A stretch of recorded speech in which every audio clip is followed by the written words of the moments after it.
નમસ્કાર મિત્રો, સ્વાગત છે તમારું અમારી યુટ્યુબ ચેનલમાં. મિત્રો, કંડક્ટર ભરતી પરીક્ષાને લઈને એક વધુ મહત્વના સમાચાર સામે આવી રહ્યા છે. ઉમેદવારોના ડબલ નામ મામલે એસટી નિગમને હાઈકોર્ટ દ્વારા નોટિસ ફાળવવામાં આવી છે. તો શું હવે પરીક્ષા ફરીથી પાછી ઠેલાય છે તેવું લાગી રહ્યું છે? કંડક્ટરની ભરતીમાં એસટી નિગમની મોટી બેદરકારી સામે આવી છે. 7 જાન્યુઆરીના રોજ કેસની સુનાવણી હાથ ધરવામાં આવશે. ભૂલ ના સુધારતા કોર્ટનો સહારો લેવામાં આવ્યો છે, અરજદાર તેવું કહેવામાં આવ્યું છે. વિગતવાર જોઈએ તો રાજ્યમાં એસટી નિગમ દ્વારા કંડક્ટરની થઈ રહેલ ભરતી પ્રક્રિયામાં જાહેર કરેલા ફાઇનલ મેરિટ લિસ્ટમાં 126 જેટલા ઉમેદવારોના નામ 2 વાર જાહેર કરવામાં આવ્યા છે. ઉપરાંત જ્ઞાતિ કેટેગરી આધારિત મેરિટ લિસ્ટના બન્યું હોય અને જગ્યાની સામે નિયમ મુજબ લિસ્ટ જાહેર કરવામાં ના હોવા સહિતની બેદરકારી મામલે 15 જેટલા ઉમેદવારો દ્વારા મેરિટ લિસ્ટને પડકારતી હાઈકોર્ટમાં પિટિશન દાખલ કરાઈ હતી.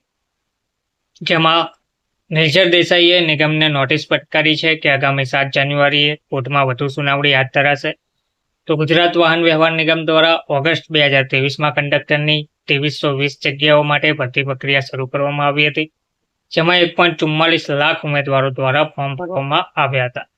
આ ફોર્મની ચકાસણી બાદ સપ્ટેમ્બર 2024માં પ્રોવિઝનલ મેરિટ લિસ્ટ જાહેર કરવામાં આવ્યું હતું, જેમાં જગ્યાના 15 ગણા એટલે કે 35,224 ઉમેદવારોની યાદી જાહેર કરવામાં આવી હતી. આ મેરિટ યાદીમાં અનેક ઉમેદવારના 2 વાર નામો દર્શાવવામાં આવેલા હતા. પિટિશન કરનાર ઠાકોર જસવંતજીએ જણાવ્યું હતું કે નિગમ દ્વારા કંડક્ટરની ભરતી માટે લેવામાં આવનાર પરીક્ષાનું ફાઇનલ મેરિટ લિસ્ટ જાહેર કરવામાં આવ્યું છે, જેમાં બેદરકારી જેવું દેખાય છે. આ ફાઇનલ મેરિટ લિસ્ટમાં 1-2 નહીં પરંતુ 126 જેટલા ઉમેદવારોના નામ 2 વાર દર્શાવવામાં આવ્યા છે. એકના એક ઉમેદવારોના 2 વાર નામ નંબર સહિતની વિગતો લિસ્ટમાં હોવા છતાં નિગમ કોઈ જ પ્રકારની કાર્યવાહી કરી રહી ના હોય ઉમેદવારોને અન્યાય થઈ રહ્યો છે. આ બાબતે રજૂઆત કરવા છતાં કોઈ જ સાંભળવા તૈયાર નથી તેવું લાગી રહ્યું છે. તેના કારણે કોર્ટનો સહારો લેવો પડ્યો છે. 8 મહિનાની મહેનતને પુરાવા એકત્ર કર્યા છે. પિટિશનરે જણાવ્યું હતું કે અમે શરૂઆતથી જ નિગમની ભરતીમાં અન્યાય થયો છે, જેમાં 3,342 જગ્યાઓ બતાવી હતી અને હવે 1,022 જેટલી ઓછી જગ્યાઓ કરી દીધી છે. 2320ની હવે ભરતી કરવામાં આવશે.